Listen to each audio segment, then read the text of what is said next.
झंडा मेला श्री गुरु रामराय जी महाराज के जन्म दिवस के उपलक्ष्य में हर वर्ष चैत्र माह की पंचमी को मनाया जाता है और इस बार ये तिथि 8 मार्च रविवार को पड़ रही है। श्री गुरु रामराय जी महाराज सिखों के 7वें गुरु श्री हर राय जी के ज्येष्ठ पुत्र थे और सन 1676 में वो पंजाब से देहरादून में आ गए थे और उन्होंने दून घाटी में डेरा डाला और कालांतर में उनके दून घाटी में तपस्या करने से और यहाँ पे डेरा डालने से इसका नाम देहरादून पड़ा। तो इसलिए श्री गुरु रामराय जी महाराज को देहरादून का संस्थापक भी माना जाता है। श्री गुरु रामराय जी महाराज जब यहाँ पे आए थे तो उस समय हिंदुस्तान औरंगजेब के अधीन था और औरंगजेब हिंदुस्तान के बादशाह थे। औरंगजेब जो है हिंदू और सिख समाज को मुस्लिम में परिवर्तित कर रहे थे और इसी कड़ी में उन्होंने पंजाब में श्री गुरु हर राय जी को जो 7वें गुरु थे उनको दिल्ली दरबार बुलाया था। तो उन्होंने मना कर दिया वहाँ जाने से, लेकिन वहाँ पे जो है उनके ज्येष्ठ पुत्र श्री गुरु रामराय जी महाराज बैठे थे। तो उन्होंने पिताश्री से निवेदन किया कि आप मुझे वहाँ जाने की, दिल्ली दरबार जाने की अनुमति दे दें। तो 7वें गुरु श्री हर राय जी ने गुरु रामराय जी को दिल्ली दरबार जाने की अनुमति दी। जब श्री गुरु रामराय जी दिल्ली दरबार पहुँचे तो वहाँ पर जो औरंगजेब के दरबारी थे, मौलवी थे, उन्होंने उनकी कई तरह से परीक्षा ली। श्री गुरु रामराय जी ने वहाँ पर 72 चमत्कार दिखाए और औरंगजेब और जो उनके दरबारी थे वो श्री गुरु रामराय जी की चमत्कारिक सिद्धियों से बहुत प्रभावित हुए और औरंगजेब ने श्री गुरु रामराय जी को हिंदू पीर और कामिल फ़कीर की उपाधि दी। जब उनको मालूम चला कि श्री गुरु रामराय जी पंजाब छोड़कर देहरादून में आ गए हैं तो उस समय हिंदुस्तान छोटे छोटे प्रोविंसेस जो हैं प्रांतों में बटा था, जिनको बाद में आज़ादी के बाद जो हैं सरदार वल्लभ भाई पटेल जी ने, जो हमारे गृह मंत्री थे उस समय के, उन्होंने उनको एकत्र किया, उनका गठन किया और भारत में उनका विलय किया। तो उस समय टिहरी रियासत थी। तो औरंगजेब ने टिहरी के राजा फतेह शाह को हुक्म जारी किया कि श्री गुरु रामराय जी महाराज के लिए स्थान उपलब्ध कराए जाए और 7 गांव उनको जागीर में दिए। तो उस समय पूरा ये देहरादून का क्षेत्र श्री गुरु रामराय जी महाराज को दिया गया और ये जो वर्तमान में दरबार साहिब है ये टिहरी के राजा फतेह शाह ने श्री गुरु रामराय जी के लिए बनाया। तो सन 1676 से श्री गुरु रामराय जी यहाँ पे तपस्या करने लगे। तो उसके बाद यहाँ की परंपरा को जो है श्री महंतों ने आगे बढ़ाया और सन 1676 में श्री गुरु रामराय जी का जन्म दिवस यहाँ पे उनके आगमन पर और उनके जन्म दिवस पर बड़ा समारोह होता है।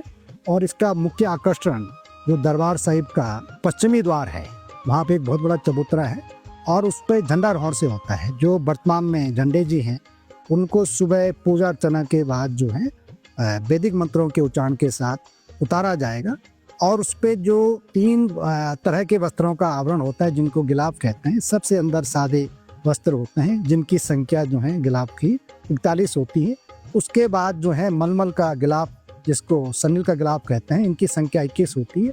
और जो सबसे बाहरी आवरण वस्त्रों का जिसको दर्शनी गिलाफ कहते हैं, तो ये उन संगतों द्वारा चढ़ाए जाते हैं जिनकी मनोकामना पूर्ण होती है। इस साल का इसको चढ़ाने का, दर्शनी गिलाफ को चढ़ाने का सौभाग्य हमारे देहरादून के सेवक श्री अनिल गोयल जी को मिला है। तो इसके लिए वर्षों जो है इंतजार करना पड़ता है। तो ऐसी मान्यता है कि जो भी दरबार साहिब में मत्था टेकता है, यहाँ पे सेवा करता है और पूरी भावना से आता है, गुरु महाराज उसकी हर मनोकामना को, उसकी मनोती को पूर्ण करते हैं और उसकी झोलियाँ जो हैं खुशियों से भर देता है। तो यही कारण है कि सदियों से जो हैं गुरु महाराज के दरबार में, झंडा साहिब में, देश भर से और विदेशों में जो हमारे गुरु महाराज के अनुयायी और श्रद्धालु और सेवक रहते हैं, वो उनके जन्म दिवस पे जो इस वर्ष चैत्र माह की पंचमी 8 मार्च को पड़ रहा है, बहुत सारी संख्या में हमारी संगतें यहाँ पे आएंगी। और जो झंडा जी का जो आरोहण होता है वो बड़ा, इसका जो दृश्य है बड़ा दिव्य और अलौकिक होता है।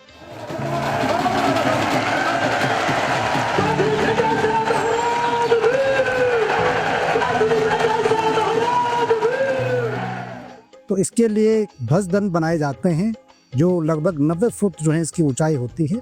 तो सुबह पूजा अर्चना के बाद जो है पहले वर्तमान झंडे जी को उतारा जाता है और जो इस पे गिलाफ होते हैं संगतें इसको प्रसाद के तौर पर ग्रहण करती हैं। उसके बाद दिन भर जो है झंडे जी की सेवा चलती रहती है।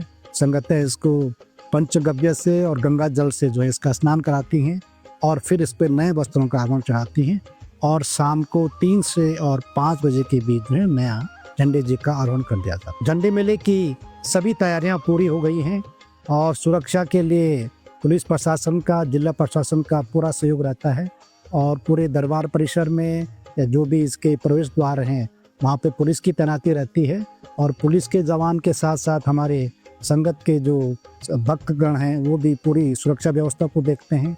और संगतों के रहने के लिए जो हैं जितने भी हमारे स्कूल्स हैं देहरादून में या कॉलेज यूनिवर्सिटी हैं और दूसरा जो देहरादून की धर्मशालाएं हैं या होटल्स हैं, और सबसे बड़ी बात है कि जो हमारे देहरादून की संगतें हैं वो भी बड़े आदरपूर्वक सम्मानपूर्वक जो है बाहर से आई हुई संगतों को अपने घरों में ठहराती है।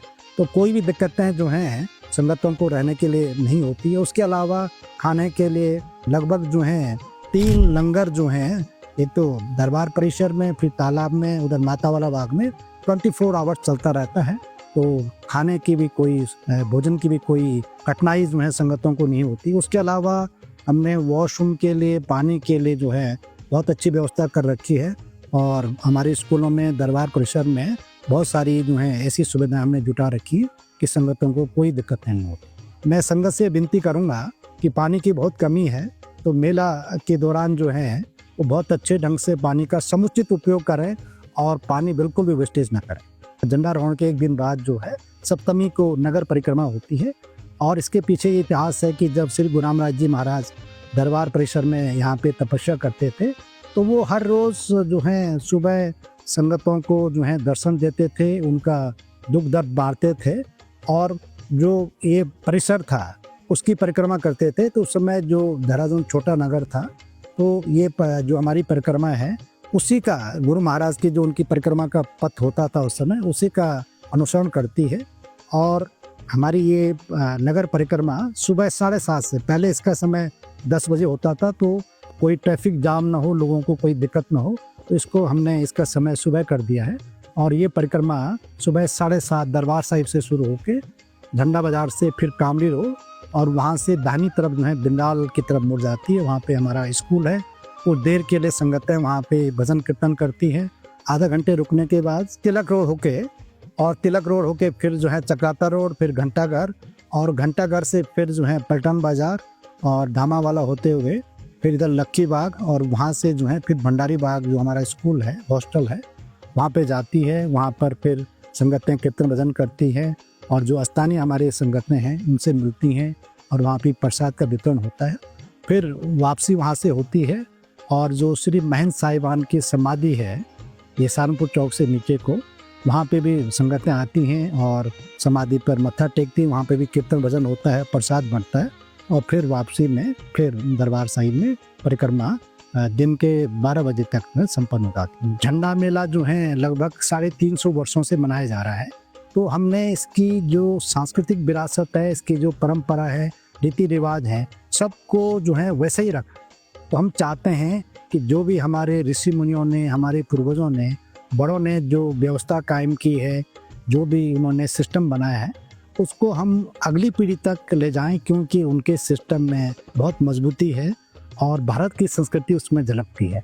मैं सभी संगतों से और दरबार साहिब के सेवकों से और जो भी दरबार साहिब में आस्था रखते हैं या झंडा साहिब का जो भी हमारा समारोह होता है उसको देखते हैं, उनको ये बताना चाहता हूँ कि जो भी सोशल मीडिया प्लेटफॉर्म है, यूट्यूब, फेसबुक पे इसका लाइव प्रसारण किया जाएगा, लाइव टेलीकास्ट किया जाएगा और आप जो है अपने स्थानों से भी इस दृश्य को देख सकते हैं। गुरु महाराज के जन्म दिवस के अवसर पर मैं विशेष अरदास करता हूँ गुरु महाराज के आगे कि हमारी सारी संगत या जो भी देशवासी हैं उनके जीवन में सुख शांति रहे, संतोष का भाव रहे और हर तरह से जीवन में उनको खुशियाँ मिले।